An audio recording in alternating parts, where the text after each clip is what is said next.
What's up guys, Miles here with 9to5Mac, and before we close out the year, I want to do a buyer's guide for anyone looking to purchase a MacBook this holiday season. And while this list will probably be outdated in the next 3 to 4 months, I know we're definitely not getting any new MacBooks for the remainder of 2021. So hopefully this guide can help anyone out who's looking to purchase a new MacBook for either yourself or a loved one. Thankfully in the last year, the MacBook lineup has really been simplified, so there isn't a whole lot of confusion on which models are which. And as of fall 2021, all new MacBook models being sold are using Apple's in-house processors. Intel processors are officially out the window for Mac laptops, so if you're not quite ready to leave Intel processors, then you'll have to look at the used and refurbished market. But in my personal experience, and what pretty much everyone has experienced with Apple Silicon, is that it makes the Mac experience, and especially the Mac laptop experience, a whole lot better than what they could have achieved with Intel processors. They're a lot more quiet, better on battery life, and offer insane performance for the size of the chips inside. And if you're looking to get the best deals on all of these products I'm going to mention in this video, be sure to check the links in the description down below, as there will be some Macs that are discounted in comparison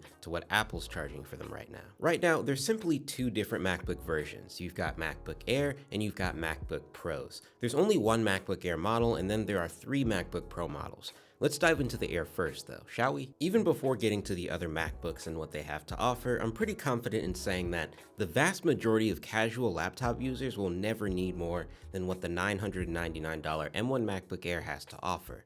It's thin, light, quiet, and has amazing battery life, but it also packs a performance punch that most other laptops built like this could never. The M1 chip found in the MacBook Air comes in 2 different versions on the Apple website. There's a variant with a 7-core graphics card and then an 8-core graphics card model. What you gain by going with the more expensive model depends on what you're going to be doing with it. If you're into light video editing, photo editing, or graphic design, you'll probably benefit in the long run by going with that 8-core model. I personally rock the 7-core base model to do video edits on the go, and while the experience for what I needed wasn't bad, I knew I would have had a little extra breathing room with that higher spec model. But if a lot of your work revolves around web-based stuff or working within the Office suite, the base model is definitely all you need on a performance front. Either version of the M1 MacBook Air can be spec'd with up to 16 gigabytes of memory and up to 2 terabytes of storage, and a lot of people wonder if the 16 gig of memory version is worth it over the 8 gig model. And I'll just say that if this is your primary machine and you plan on keeping it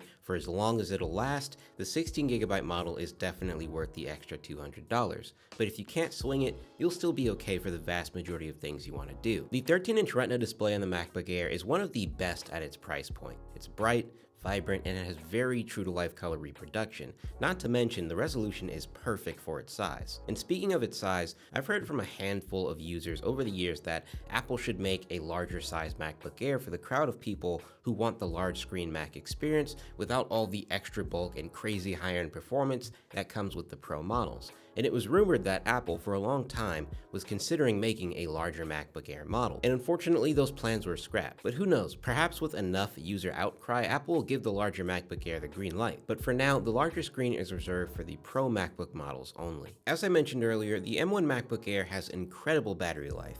And this is one of the biggest benefits of Apple producing all of their processors for their machines in-house, because it allows them to optimize their machines to have the best battery life possible. And the Air is the best example of that. Apple claims up to 15 hours of web use and up to 18 hours of video playback, and in a lot of cases those numbers are pretty spot on. If you're not using a bunch of processor-intensive applications at once, you can expect the M1 Air to pretty much last you all day, and it'll do so with ease. The Air comes in at just 2.8 pounds, and honestly, it feels even lighter than that in my hands. Whenever putting the Air in my backpack to go somewhere, I can only just barely feel the additional weight it's adding, but that's not something I can say for my 14-inch MacBook Pro. That's a lot heavier. The MacBook Air is rocking Thunderbolt 3 USB-C ports, a fantastic set of speakers, and a useful Touch ID button you can use for locking your device and confirming purchases and installations. And for a starting price of $999, it's easily one of the best value laptops out there.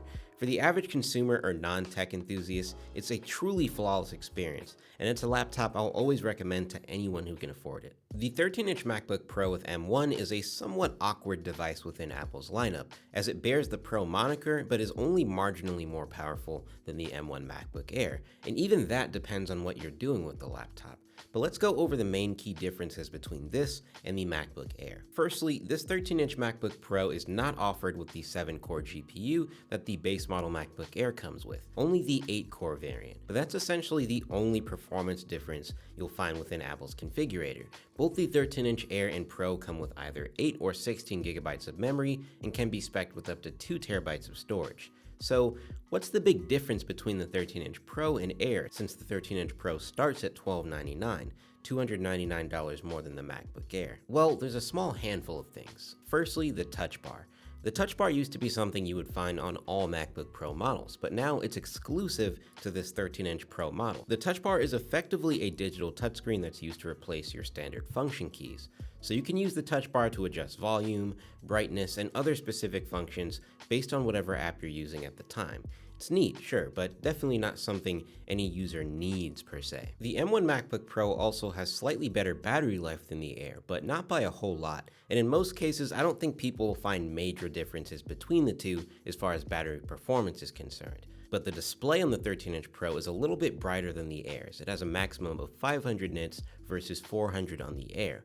The built-in microphone on the 13-inch Pro is also noticeably better than the Air, but I'd say the biggest difference between the two is thickness and cooling. The M1 Air has a thin tapered design as opposed to the M1 MacBook Pro that's evenly thick all around, and because of this and presumably the cooling fans, the 13-inch Pro comes in at 3 pounds instead of 2.8 on the MacBook Air. The fans on the MacBook Pro mean that there's a chance you could hear the fans kick on when pushing the laptop to its limits, and that's what will allow for that extra boost in performance compared to the MacBook Air. Because the M1 Air is completely fanless, Apple has to limit the amount of power the Air can put out to avoid the machine overheating entirely. But for the vast majority of circumstances, the 13-inch Pro's fan won't be audible at all, and that's just because Apple Silicon is so well optimized for these machines. There's effectively a $300 price gap between the base price of the 13-inch Air and the 13-inch MacBook Pro, but some would argue that you're not really getting $300 worth the extra laptop by going with the 13-inch Pro over the Air.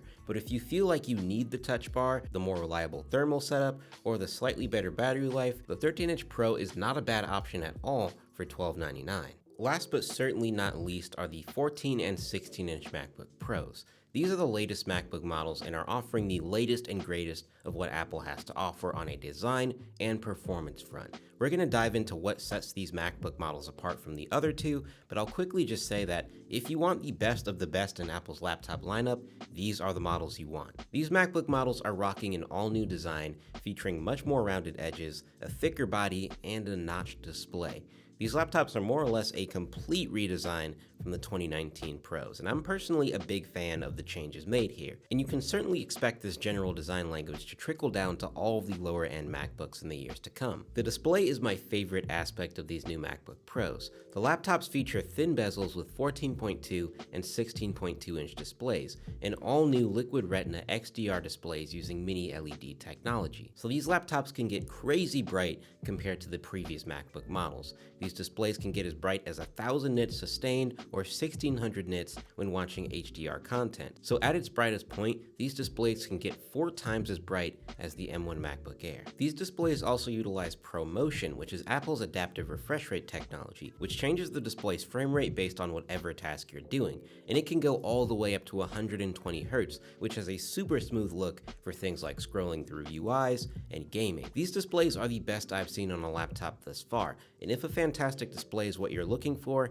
the 14 or 16-inch Pro is definitely the way to go. But outside of the display, one of the most impressive aspects of these laptops are their performance. With these new MacBook Pros, Apple introduced 2 new processor options, M1 Pro and M1 Max, which offer substantially improved performance over the standard M1 chips found in the 13-inch Air and 13-inch Pro. These processors come in either an 8-core or 10-core configuration if you're on the 14-inch, and just 10-core if you're on the 16-inch model. Where the customization gets deep is with the GPU core options. With the 14-inch model, you can select either a 14, 16, 24, or 32 core graphics card, and with the 16-inch model, you can select either a 16, 24 or 32 core graphics card. And each of these different specs will provide varying levels of performance, but I honestly believe that the 16 core GPU option is the sweet spot and more than satisfactory for most prosumers. These MacBook Pro models also offer the highest amount of memory and storage that you can get in an Apple laptop. Both the 14 and 16 inch come with at least 16 gigs of memory, and you can spec them all the way up to 64 gigabytes of memory.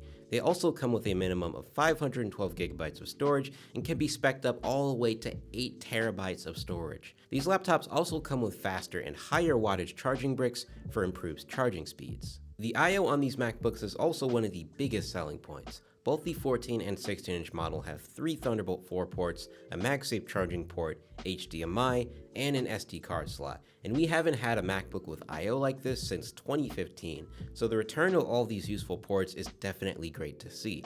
And for some people, it'll be their sole reason to upgrade to these machines. The speakers on these MacBook Pros are also quite fantastic if I say so myself.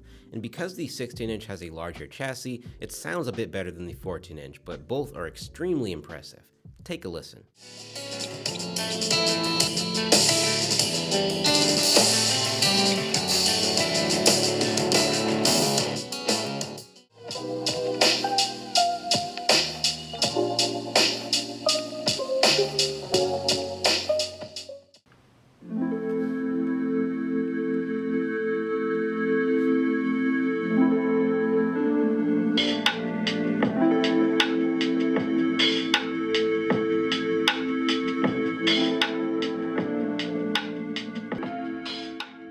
And then the microphone on these MacBooks are even better than before, and quite honestly, these may be the best laptop microphones I've ever heard or used. And in addition to that, the headphone jack now supports high impedance headphones that would normally require a standalone amplifier to use properly with a Mac.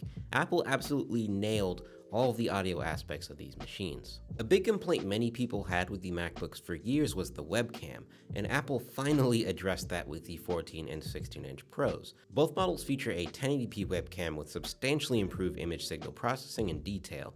It definitely won't blow your socks off, but it's vastly superior to what you'll find in the 13 inch M1 Air or Pro. The battery life of these MacBooks versus the 13 inch M1 Air and Pro aren't quite as consistently good, but given the additional power and brighter display, this isn't really a surprise nor an issue. But just know that while these are overall Apple's best laptops, they don't offer the best battery life objectively. So just keep that in mind. The pricing on the 14 and 16 inch MacBook Pro are also something to consider.